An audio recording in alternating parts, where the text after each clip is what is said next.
This is ACOFAE.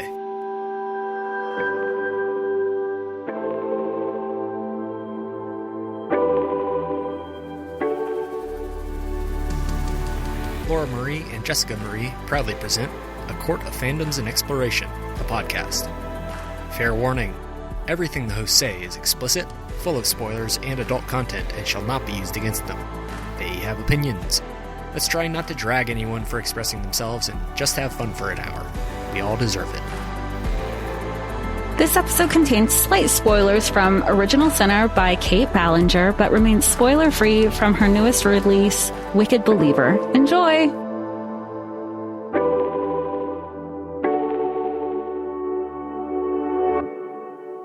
Hi, everybody, and welcome to A Court of Fandoms and Exploration, your weekly deep dive into the fantasy, literature, and fandoms that we love. I'm Laura Marie.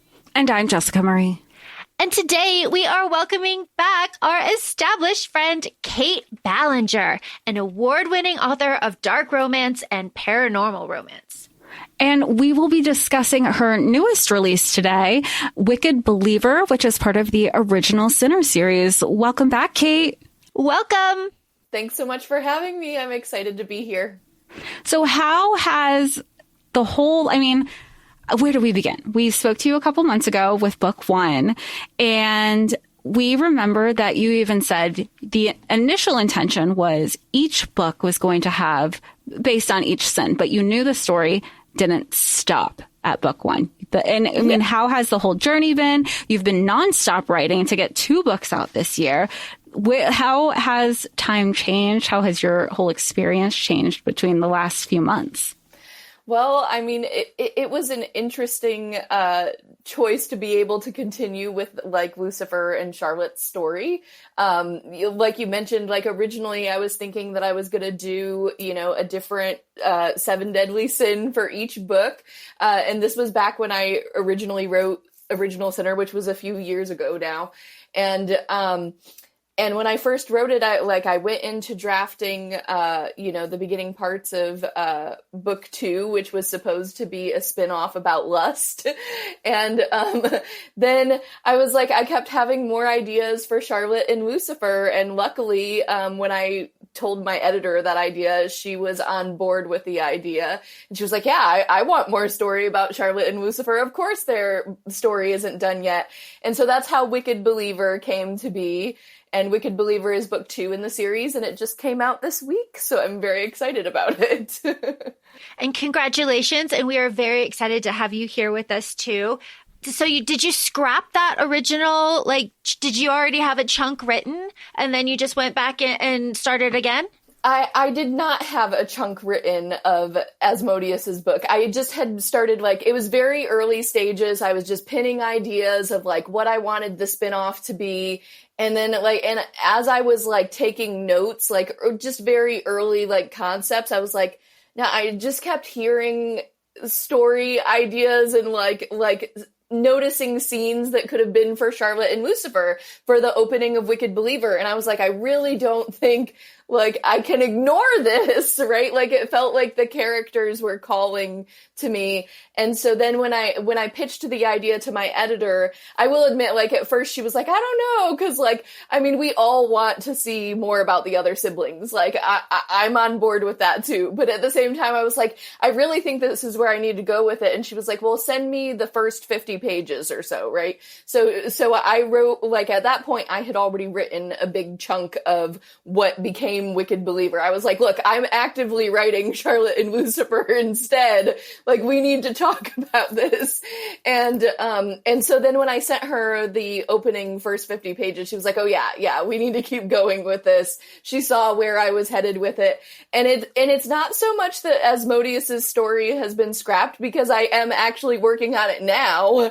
But it was put on pause in favor of continuing Charlotte and Lucifer's arc. So then just on theme, I guess. So this book was supposed to be about lust. In my personal opinion, it's very much about choice and power and ownership and really just knowing yourself and loving yourself before you can love others. Mm-hmm. Is that Am I right? Yeah. Yes, yeah. I would say that that's a very like a really perfect and succinct way to like summarize the deeper themes of Wicked Believer, because Charlotte is really coming into her own, like and she's really figuring out who she is both in the context of her relationship with Lucifer and also just who she is on her own, because with her sort of traumatic background, right, she hasn't had a chance to really self-actualize in that way. Like, she goes straight from being in her father's like very abusive, like fundamentalist Christian household to being with, her ex. That's minor spoiler alert for book 1. To being with her ex-husband, and then she's runs off to New York City and shortly ends up with Lucifer. So she hasn't really had any time to just be Charlotte, and she's kind of struggling with that in this book, I feel. Well, and also she is 23. Yes. Yeah, she's very young. To be so young, but that's also a huge part of it. And Lucifer does say throughout the course of this book, like, I am very old and have had multitudes of lifetimes. You are 23. Yes. Like, I understand this to a point. So I really appreciated that exploration of her freedom too, because that is always just like a wondrous journey as well. But I mean, we get jewelry. There's lots of boxes being opened. Like, it's very nice. It's very nice. Every girl loves that. But Jess, I know that something that you loved very much is that we're back in New York City. Oh, I always loved that. But I mean, even, I remember from book 1, and it's something you said, Kait, was that it's a frustration that you've had with billionaire romances, not all of them, but when the FMC is like, no, I'm not going to spend your money on principal. And now that's not Charlotte. Charlotte has no problem. We keep getting gifts. We keep we're going to the CFDA. I was like, okay, I know where we are. I know our timeline. I know what time of year is. She's having like bespoke designers. I mean, Dior being thrown at her left and right, which was perfect timing, because I had walked into a vintage store the other day, and I told Laura, I was like, I found vintage Christian Dior, and I saw it on the sale rack of an already vintage place, and I didn't even care the size. I grabbed it before the other people on the rack saw it, and I was like, and I'll figure it out later if I fit into it or not. And I got it, and it fit, and it's great. So it was just like the timing of it. I was like, this was meant to happen. You're living it. She has very much a preferred brand, but I just love that she has no qualms in taking ownership, and I feel like she does kind of straddle I'm just like everybody else, because she has this conversation. She's like, I used to be the person in the background. How quickly we forget that can change. And she has like a really like a humbling moment, but she's also not hating on the fact that there is a level of privilege that she's experienced very quickly, even acknowledging during her flashback of Jack's being her like ride or die, her best friend, saying like, I was literally straight off the bus. I'm in the middle of Times Square. That's all I knew. And I just happened to have a friend who was very welcoming. And I was expecting to stay in a hotel for 2 months max, because that's all the money I had. And I just happened to meet somebody there on the first day who had a great heart and trusted me. She knew me for nothing. And I was just like, hey, what's up? Yes, right. Yeah, Charlotte, I feel like is very good on one hand at like recognizing her privilege, even if she's got a lot of it now that she's with Lucifer, right? And it wasn't always that way in her life, right? Like, she's had moments, like you were saying, with like when she meets Jax, where she's really at the bottom of the barrel, right? Like she's like she's been in those dark places, but like, so she's not going to say no to the heights that Lucifer's taking her to now. Right. And I think that like going back to my problem with billionaire romances when the heroine's like, I don't want your money. Like that's for me, like personally as the author, like that's my problem with it. I'm like, have you ever been poor is what I want to ask when I read that. Like, because I'm like, as somebody who grew up with not a lot of money, I'm like, if someone wants to like give me money and take care of me and like they're not expecting anything in exchange, like please send it my way. Right? Like, so I don't understand, like, I feel like there's a certain privilege even in writing, like, oh, I don't want your money. And so that's part of why I was like, Charlotte is not going to do that. She's not going to be that heroine. Like, she's going to embrace Lucifer's billionaire lifestyle. And I do think she questions like the morality of it a little bit at the end of Wicked Believer. Like she kind of has a moment where it's like, oh, this excess, do I really like this? But at the same time, she's not going to say no to it for herself because she recognizes the level of power and privilege that it brings her. And for Charlotte, right now, she's really trying to find a way to leverage that power and privilege and use it in a way to like benefit humanity as far as like the plot arc of the supernatural elements of the series goes. Well, talking about privilege, that's one of the, I mean, it's acknowledged many times, but even at one point when there was a meeting with all of the siblings, she goes, wow, most of the country's wealth is in this room. That's a little weird, but like power, but weird. Yeah, like that's some of my own politics coming out for sure. Like, love it. Like as an author, like you can't separate yourself fully from your art, right? Like, and I don't believe billionaires should exist, which is why the first billionaire I ever wrote is the devil. And so like that kind of gives you the background of like where I'm coming from it personally. So when I was reading is political. Reading is absolutely political. And so when I was writing that scene, I was like, I cannot imagine what it would be like to be the fly on the wall in this meeting of all these really powerful, rich people who don't care about anything but themselves. Right? Like, and having to be Charlotte trying to navigate that and get them to care about something other than themselves. So, I mean, yeah, it has nothing to do with our current political climate. Not at all. Well, you mentioned that Charlotte kind of brings everybody together, and I don't think it's a spoiler to say, because we're keeping this mildly spoiler-free, but when we start the book, everybody is together because of Charlotte. Yes. And then at the end of the book, everybody is together because of Charlotte. Yes. And I found that to be, one, just like very satisfying, but two, just like, and together in different ways. And she is such a different person by the end of this book too, that she is like, I would say like the great unifier because she's bringing everybody together. It was just really wonderful to watch her navigate the business side of this kind of plot, because that was something that I was not expecting. I was not expecting her to be like, okay, there is a PR situation here and I want to be in charge of that. And I think I know how. And that was really fun because there's a lot of other, and this is my point, there's a lot of other like heavier themes here. And Jess, you were saying earlier that Charlotte just so happened to bump into Jackson Times Square. And that got me thinking about fate. And fate is a thread that is very thick throughout this book. So why don't you tell us a little bit about fate and how you have woven this a little bit? Yeah, so what I was really trying to play with here was like the idea of like fated mates that we think about in romantasy, which I love the fated mates trope. No hate on that trope at all. I really enjoy it.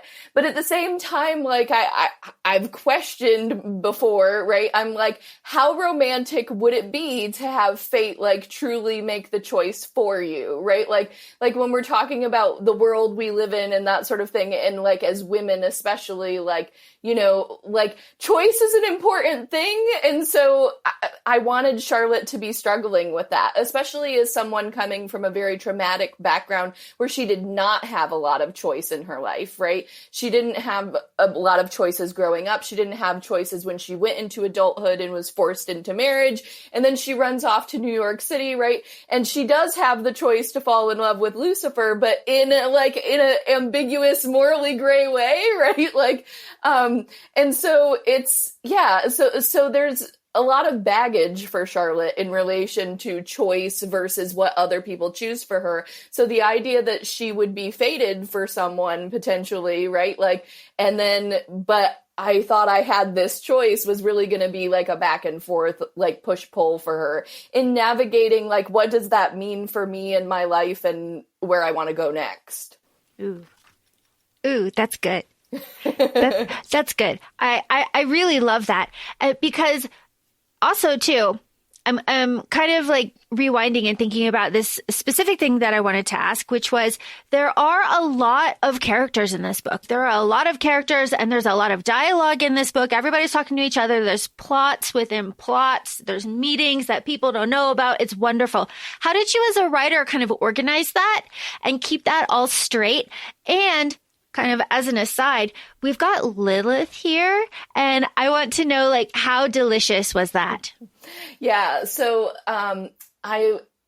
keeping track of the secondary characters, I must say, like, isn't super hard when you're the one who created them, but you have, like, copy editors are, like, a writer's best friend, right? Like, I this became actually more of an issue for me when I was actively, like, writing book 3, because, like, the world of, like, that original Sinner is set in, right, really opens up a lot in Wicked Believer. We get to meet a lot of new characters, a lot of new people, but, like, it's more of an introduction, I feel like, to a lot of them. And then when I was in the midst of writing Beautiful Redeemer, there were times where I was like, did I kill that person off in book 2? Like, I can't remember, right?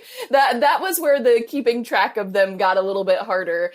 So thank you to my Motlake editing team and my copy editors for catching things like that. So Lilith is a character in book 2. She's somebody that we see very briefly in book 1. We don't know that it's her, right, at that point. She has flashes of dreams and memories that Lilith is in. And but we don't really know much about her. There's, like, brief mention of her. We know that she is Lucifer's mom, but, like, that's really all we know about her. And so she becomes more of a character in book 2. And I love the mythology of Lilith as a character. Like, I've played with her in other series I've written in the past. And so when I knew that I was going to be writing a series with Lucifer and the 7 deadly sins and all this Christian mythos, I was like, yeah, Lilith is definitely going to be in there. Of course she is. And she is such a fun character to write because she's really just the exact opposite of Charlotte, right? She has no reservations about doing things selfishly, trying to control people. Like, she is just completely uninhibited. She's thinking about Lilith and Lilith's needs only, right? And Charlotte is the opposite of that. Charlotte is a bit of a people pleaser and is trying to kind of come out of that people pleasing and step into trusting herself more and believing herself and, like, choosing her own life and fate. And, like, to see Lilith in contrast to that, I think is a challenge for Charlotte. And she's also a little scary. Just in general, she's a little scary here. I mean, yes. and there's moments where 1 becomes 3 and 3 becomes 1, and you're just like, wow, that is amazing. That's a little scary though. Like, imagine, but awesome. Just fantastic stuff. Now, we have been dancing a little bit, but let's get right into it. This book is spicy. This book, there's a lot going on here. A lot that is very integral to the plot. Everything means something. And nothing is just here just for like, shock. That's not what this is. This is a relationship that we are watching. This is trust that is being broken, being built, being all of these things between these two people.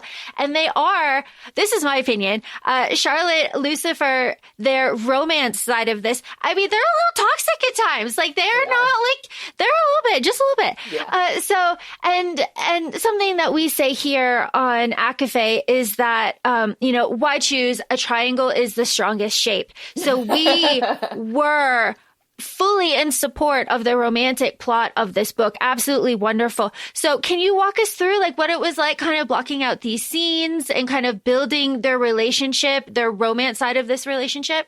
Yeah. And yes, Lucifer and Charlotte are definitely a little toxic at times. And I think that's like the dark romance side of this series, right? Like it's definitely that like urban romantasy, but like we cross over into dark romance territory frequently in this series. And like that is one of the elements there. So like, and some of what I think Lucifer and Charlotte are really doing in this book is kind of working out some of the toxic ways that they were set up together in Original Sinner. Because I know a lot of readers were like, this was at the release party for Wicked Believe. They were like, I expected them to be like riding off into the sunset in this book, right? And they're like, and then it was like much darker than that. And they're working through a lot of these toxic elements and like, what happened? And I was like, did you read the first book? I was like, did you miss all the red flags in their relationship?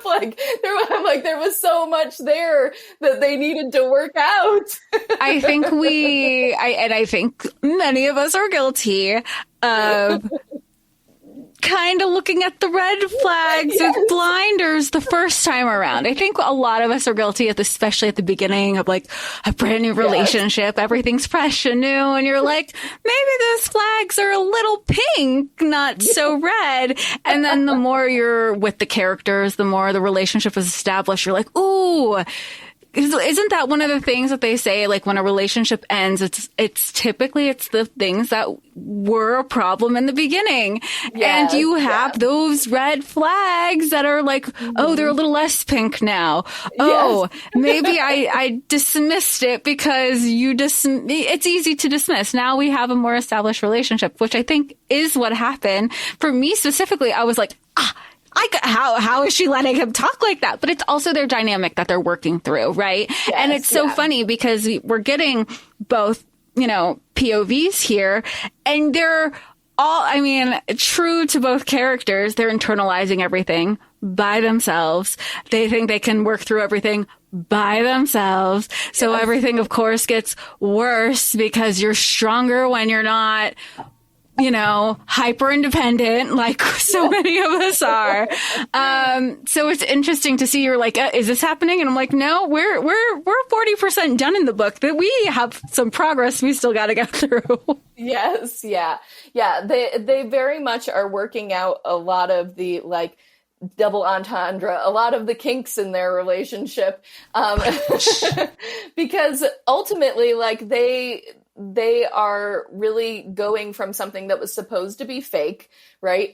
Was supposed to be temporary to something that's not only very real, but like also has all these supernatural implications. And then has this added dynamic of the BDSM in the story, right? And like, so they have a lot to work out both on a relationship level, like in the playroom, but also like outside of it, right? Like what's going to work about their dynamic for both of them? What do they have to leave behind and learn and like grow as characters, right? Because ultimately both of them are learning that they have to be better communicators, right? Like Charlotte has to be able to speak up for herself and say the things she wants and know the things she wants by the end of the book. And Lucifer has to be willing to listen and take her perspective into account and treat her as an equal, even though she is brand new to being an immortal, right? And that's the hard part for him. He's like, I've been around for since the dawn of time, right? Like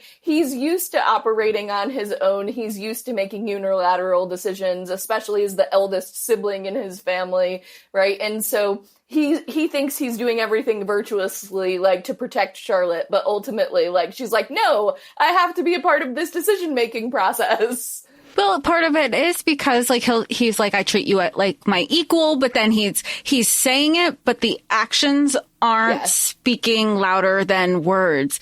And then she gets, I mean, again, she's 23, and I also understand, like, a little bit of the petty, where she's like, well, why am I going to cross-check with him? He doesn't cross-check with me. And then it becomes, like, this tit-for-tat thing, which, again, admittedly, I would be that person, too.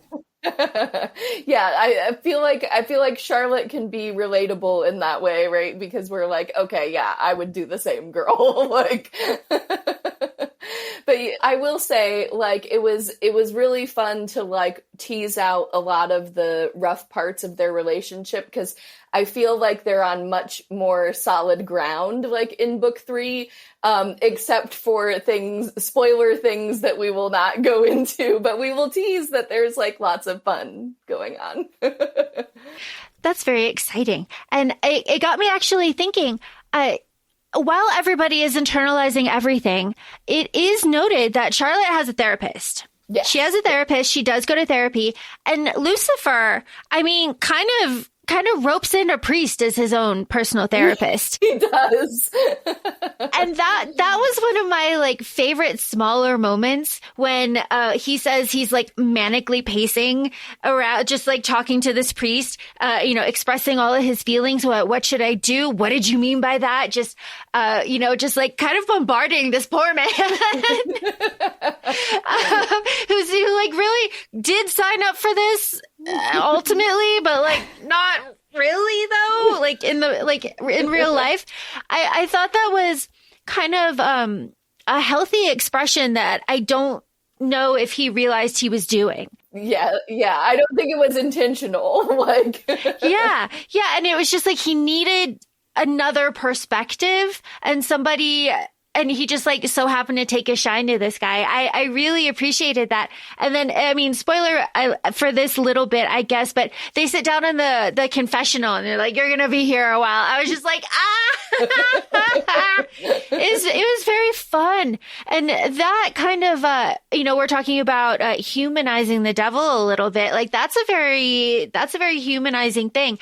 And that theme kind of presents itself through the kind of main plot of this book, like the story plot that we have going on here of there are, I mean, spoiler a little bit, there are things that need to be opened and only certain people can open them. And there are plots among plots with siblings about who can do that and why and what can be used to do that. And that is just really interesting. And credit to you to have that's what I was saying, like, there's so much to talk about because there's so much going on in this book. There's romance, there's self-expression, and then there's apocalypse. How was it balancing all of that in the writing process? The balance is hard. I'm not gonna lie, that, like, keeping the balance is difficult, right? Because, like, going into this book, I knew that, like, we get a little bit of the supernatural plot and, like, setup of things in book 1, but book 1 is definitely more heavy on the romance. But I knew that going into this, I had to keep that, like, just as much romance in this, but also, like, blossom out the world building in a way that we're having more, like, supernatural conflict with the siblings and with the apocalypse and where is God and what's happening with him and, like, everybody has different opinions about what we're supposed to do about the fact that he's missing, right? Like, and so balancing that was definitely a challenge. And, like, I had a whole process of, like, as I was working of, like, okay, this scene furthers this and this scene furthers that. It was, like, color coded, right? Like, to figure out, like, to make sure that I wasn't, like, going for any point without too long on the romance or too long on the, external plot and kind of keeping that balance. And it, like, that was something that I was really kind of trying to be intentional about, because I love romantasy books. I love paranormal romance books. But sometimes when you get into following characters for multiple books in a series, I feel like sometimes either the romance completely drops off in favor of the plot, or we get just romance and no plot. And I was like, but I want both, right? And the "but I want both" theme continues for a lot of things in this book.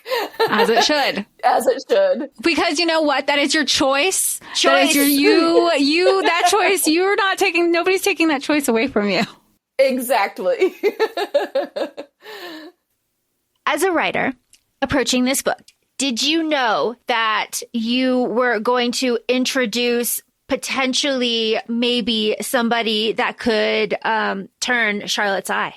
I didn't actually know that initially. Not the first, the first 70 pages or so. I was like, I knew Lucifer had that background. I'll say that. That I already knew from book one. And, but the first initial pages, but then once that character came onto the page, I was like, that's where we're going with this. I knew the moment he walked in. The second you mentioned him, because I had talked to Laura about this too. I go, she had to have known. Usually it doesn't happen, but knowing historically that connection, you're like, oh, it was right there in front of us. Of course, that's where it was leading. So to hear you say the character just kind of wrote themselves into this, and it wasn't this murder map plan, I'm like, oh, that's even more exciting, because the chemistry, you're like, oh, because honestly, before that character's identity is revealed, I don't know if there was chemistry, but there was curiosity. Obviously, there was a pull. There's what's going on? This means something. Of course, that card, I'll be vague if people don't do tarot, that card can signify rebirth. So I was like, okay, the connections are connecting here. So I knew that there was a pull possibly in that way, but not in the chemistry way. And obviously, with the significance of rebirth, that is a direction that we go in as well. Yes. Yeah. And it was interesting because I knew Lucifer had that background, and I knew that character would eventually be on the page. But because if you go back to book one, there are cases where the references to that character are capitalized, and there's in instances where you wouldn't think that they would be capitalized. And I don't think readers really noticed that subtlety because it was only in one or two places near the end of book one. But so I knew that character was coming into the story, but I didn't know that it was going to quite go that way. But then as soon as that initial scene with him and Lucifer meeting on the page for the first time that readers see was there, I was like, oh yeah, okay, here we go. Buckle up. What would you say to your audio listeners? Because we wouldn't, audio listeners would not have seen the capital D. Because I feel that way. There's when there's a psychic, a telepathic conversation happening as a reader, you're like, wait, is that, there was a book series where there was a lot of telepathic conversations happening. And I was like, I had no idea that was I thought they were just having this conversation in the open. But you also, I feel with the audio version for this experience as well, it feels identified. You do a great job of saying oh, wait, that was a mind connection. Didn't know that pathway was open. And you do that wonderfully in both contexts. So thank you. Oh, thank you. Yeah. For audio readers, the not having it capitalized would definitely be inhibition to that hint. But I will say there's other hints, and so this one is, I don't want to give too much of a spoiler away. I don't think it's too spoilery. It's kind of vague. This gets brought up at one point in book 3, which is titled Beautiful Redeemer, and it's coming out May 19th. It's already written. It's edited. I'm waiting for copy edits currently. I feel you're so smart. You're let me, even though it's written and copied and edited, you're let me give myself some reprieve, because if you dropped it in December, you're wait, now I have to do a fourth one in the next couple months too. Yeah, exactly. And so I will say the hint that audio readers could find is that in the openings, one of the opening scenes of Original Sinner, when Lucifer and Charlotte meet at the club, he gives her a little speech about true love being ferocious, vicious, destructive, and costly. And I'm just going to say, who's he talking about? Lovely. That's lovely. Like, if Lucifer has never been in love, who is he talking about? Who's that? Who's that? So that's oh my gosh, you're making me now. You know what I need to do now is just go back and do like a marathon of both of them back to back to back to back. Yes, so I get everything. like, it's one of those things you're like, oh my gosh, it was right there the whole time, because Lucifer has the conversation, because I love that Charlotte picks up on energy between these characters. There! And also, me three. And then like immediately after you have Lucifer's POV, he's like, I'm really gonna have to get around to telling her about that at some point. And you're like, go, Charlotte. Like, I'm so happy for her. We're all in this together. Yes, right? Like, yeah, she's living her best life by the end of book 2, for sure. Yeah, the dream life, truly, except for like the impending apocalypse. But we're working on it. We're working on it. You know, we have like, you know, ideas of plans. You know, it's fine. We can kind of sort that out. So fun. So let's talk a little bit. We have mommy issues. We have daddy issues, of course. We knew about the daddy issues. We've got some mommy issues too. And mommy's got some issues of her own, which is fantastic. And I love this. Now, there is, when we're talking plot, there's a prophecy here. And it's kind of the policy at ACOFAE just to let riddles and prophecies wash over you and not spend too much time, because we just can't do them. So there's no reason. We're just like, we're not that smart. We just can't do them. It's just, and we end up, I focus a lot on that. And then I kind of get lost in the sauce about like the rest of it. So there's a prophecy here. There's plot. There is a confirmation. This is mild. There's a confirmation that Jax is the real deal here. And that is wonderful. Now, what can you tell me about writing this friendship? Because Charlotte admits that she is not a great friend throughout this book. Yeah. And I don't think that she's always been a bad friend, right? Like, I think that she's very much a good friend to Jax in book 1, and like they have a good start to their relationship. But then when she gets further into her relationship with Lucifer, right? Like, and we've all probably had girlfriends that have done this, right? Who get like so obsessed with their new boyfriend that like they suddenly disappear, right? Like, and it's, so Charlotte sees that as her being a bad friend and kind of has to have the realization that like, hey, I've kind of been ghosting this friend who means a lot to me, and I have to make up for that and apologize, right? And I think a lot of us have had moments like that, you know, in our lives where like we realize we're not showing up in the best way in our friendships.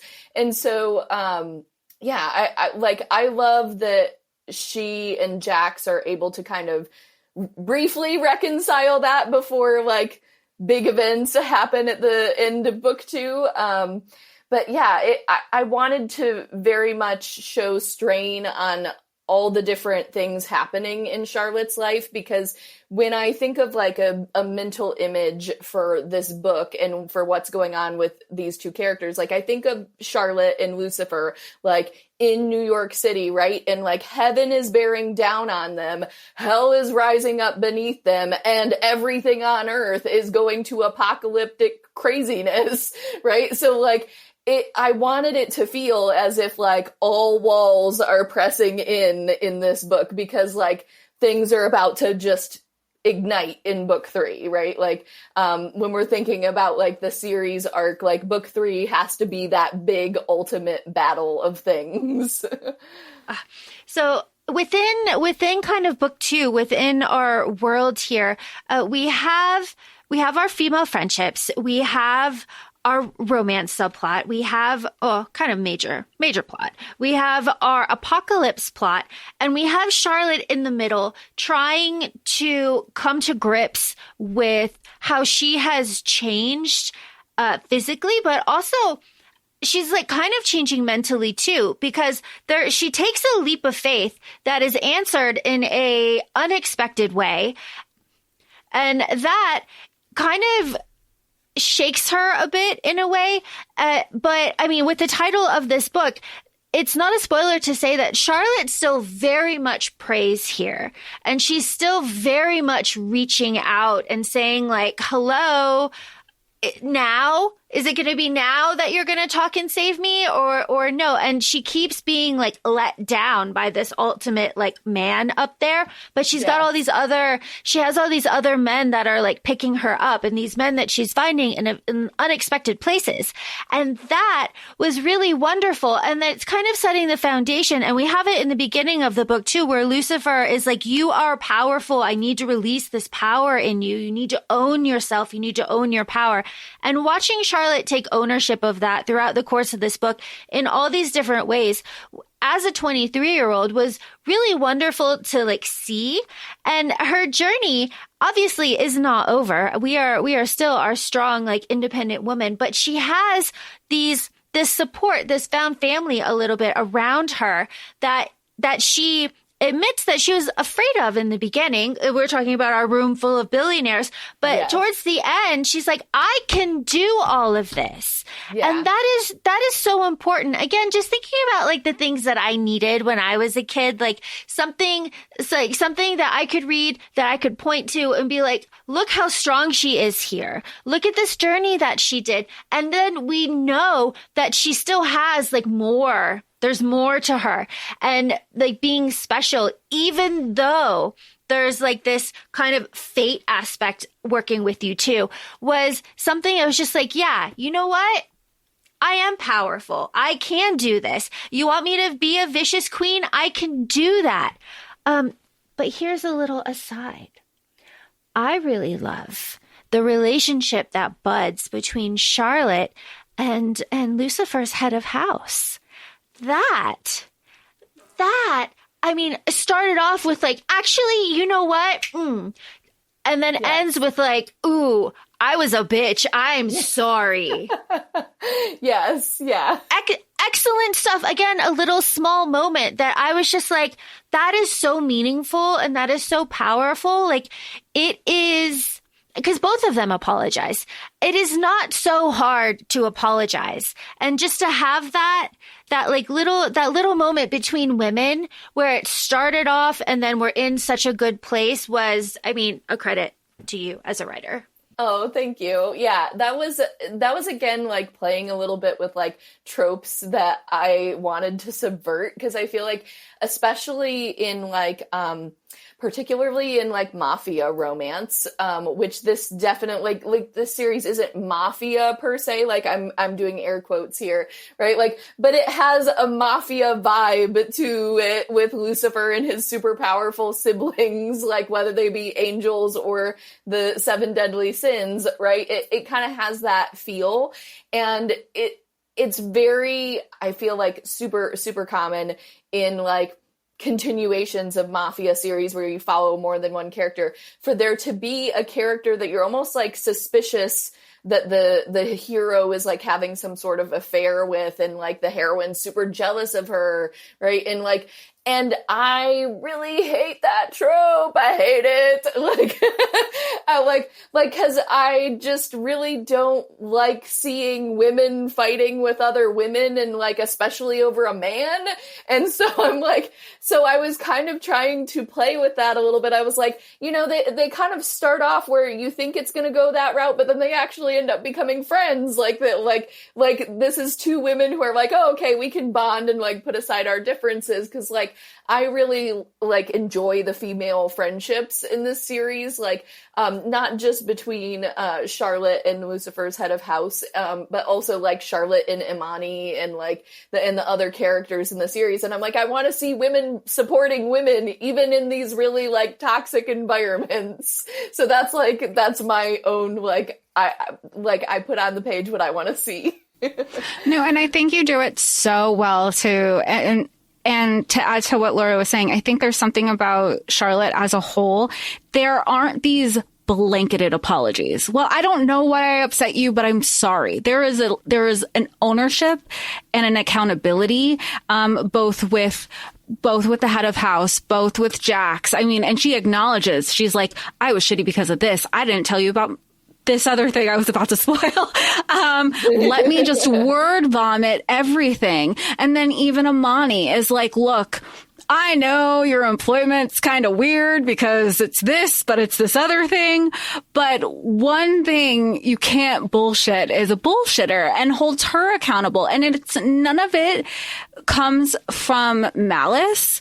And really, when you think of like head of house and Charlotte specifically, it only came from malice because it came from hurt and defense. It was never and I think owning that, and like when it's that inner work. And that is definitely what Charlotte's like, I so fucked up with a lot of things. Yeah. And I prioritize, and granted, there are other things at play, apocalypse, but there's other moving parts too. It's not just tunnel vision when it comes to things. And I need to be reflective about that.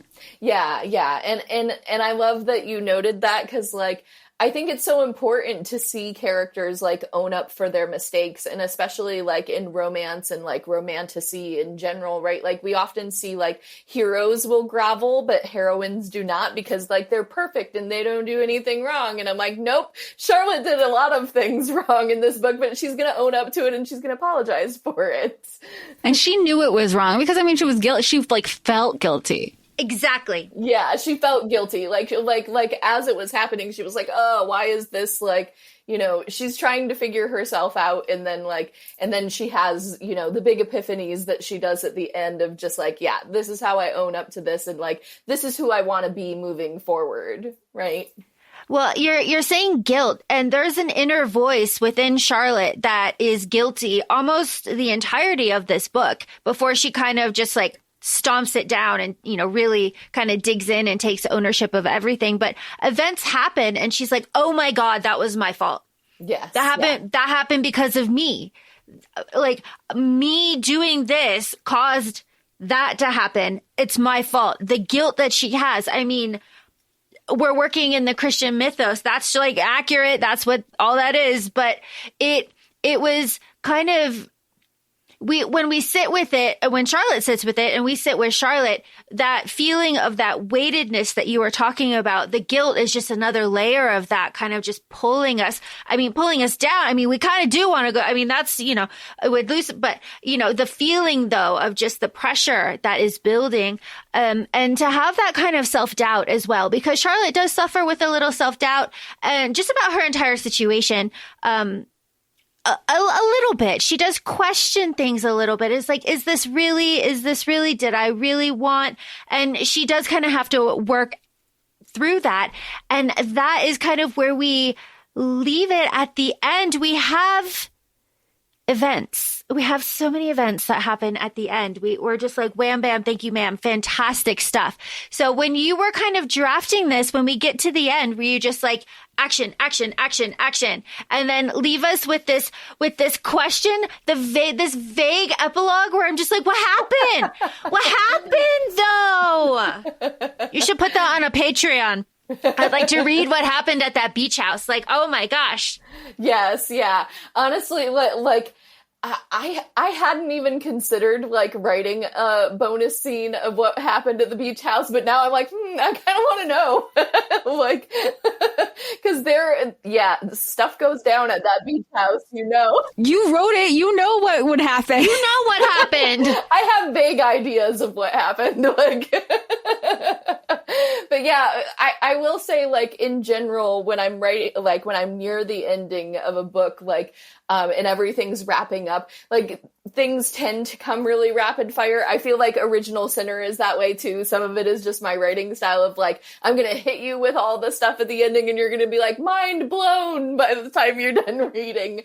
Like, I love, like, if I can nail kind of that final twist. And as far as the epilogue goes, right? Like, I had to tease you all, like edge you into Beautiful Redeemer, right? And like keep readers wanting more. So yeah, it is a bit of a cliffhanger at the end. I will say a cliffhanger for the overall series arc. Like most of the things that we're working on in book 2 are somewhat wrapped up by the end, right? Like, so you're not left totally like thrown off the cliff. But yes, yeah, there is definitely the teaser of like, when is book 3 going to be here? Well, you said it earlier, but can you say it again? When will book 3 be here? Yeah, so book 3 is titled Beautiful Redeemer, and it will be out on May 19th. And in audio, ebook, and paperback, just like all the others. And I am very excited for it to be here, but we're still a few months off. So, well, and that's so exciting. And I'm sure you're going to do additional press because even for Wicked Believer, you had kicked, I don't even want to say kicked off, but I feel like I've been seeing you everywhere. You've been at, I recently visited the New Romantics over the summer. Love it. Oh, nice. I was like, oh my gosh, I wish it could have coincided with a trip. Like that must have been so much fun because I mean, would you consider that your like, it's not local, but it's not far. Like, I just feel like everybody's like, everybody wants a piece of Kait Ballenger. Well, I will say, like, New Romantics very much feels kind of like my hometown bookstore, even though it's a little bit of a drive for me. In part because, until this year, they were a pop-up bookstore in our area, and we would do, like, I would go to pop-up events that they had hosted. And so, I actually, when I did the release party for Original Sinner, and this was back in March, Jane, the owner, actually told me, she's like, you were the very first author who contacted me about doing any event at the store, right? And she's like, so it feels like, amazing that here you are, like, we've just been open a couple months and now you're here, right? And like, so it ended up being like, it feels like going home to go to the New Romantics because like, they've just opened, but like I've been like supporting them from the start. So it's been a very nice, like, cultivating that relationship with them. And so, yes, so I was back there signing for Wicked Believer, and I'm sure I will be again for Beautiful Redeemer because I love their store. It's super cute. I love Jane. I love all the staff. And so I have nothing but good things to say about New Romantics. That's so exciting. And honestly, anytime you have the opportunity to like be in person and interact and like meet with everybody, that's such a different connection than just like reading a book. That's just so wonderful. Yes, yeah. And it's so great to like get to sit and chat with the readers and like hear their excitement and like get the, like they ask their questions. And like this one in particular was very fun because a couple of the readers who came to the release party for Wicked Believer had already read like arcs of the book. And so they were burning with questions to ask me about a certain character that shall not be named in particular. And so I was like, okay, I'm here for it. Like, lay it on me. Oh my God, that is so much fun. Yeah, and here, this is where maybe when you come back for the third book, we'll have to, now we get to go into like, okay, just like for this one, we're like, okay, we have some loose spoilers from Original Sinners as well. Now we get to be like, okay, now we're going to start name dropping. We won't name, maybe not with, maybe not with Beautiful Redeemer. But we're like, okay, we'll keep that one spoiler free, but we'll continue. We're like, okay, names. Yeah. I think for this one, it's very much like still a surprise for readers that they're like, oh, okay. Like, but by the time we get to Beautiful Redeemer, like the cat's going to be out of the bag. Everybody's going to be, we're like, can we talk about it? Not yet. Cause especially with the way the community is on socials, you want to be respectful. Not everybody is, but like, you want to be respectful of like spoiler warnings. And then you get to be like, okay, can we get in on the excitement now? We're okay. Yeah. We can all talk about who this is now. Great. But where can we find, like, what else do you have going on? Like, this is your platform. I mean, let us know, all of our listeners, your socials, where you're going to be, where we can find you, what's coming up. Yeah, so if readers are on social media and they want to find me, I am frequently on TikTok and Instagram, but they can also go to my website, which is www.kaitballenger.com, and sign up for my newsletter, which has Original Sinner bonus content like character art and fun things that'll get sent to you. So you'll definitely want to check that out. And then as far as events go, very soon I will be, actually this coming weekend, though by the time this episode comes out, I think we will be past that. But I'm going to be at Smut Lovers in Orlando. I will be signing books there. And then I will also be at Romantasy Book Con in Orlando in October. And I'm very much looking forward to that. That's so exciting. Yes. It's always nice to have things to like look forward to, and especially when the fan connection is so good, it's just like you feel energized and excited about everything, and that is wonderful. Yes, yeah, exactly. And I will also, thinking further out, I will be at a Polycon in April, May, around that time frame of next year. So near the release of Beautiful Redeemer, I will also be in Washington, D.C. Excellent timing. I mean, that is just fantastic, just from like a marketing. How fun and exciting for you. Well, thank you so much for taking the time. Thank you for spending your Sunday with us and talking about your fantastic new release. It is spicy and wonderful and full of plots within plots within plots, and absolutely enjoyable. Thank you so much. Thanks so much for having me. Thanks for coming, and we'll talk to you soon. Yeah, we'll chat soon. Bye.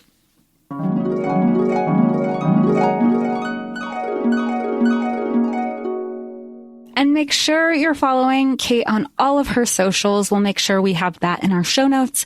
And as always, please feel free to follow us. We're on ACOFAE Podcasts on Instagram. We're also both on TikTok, ACOFAE Laura and ACOFAE Jessica. Please feel free to rate us 5 stars on wherever you're listening, and we'd appreciate it so much. Thanks, and we'll talk to y'all soon. Bye.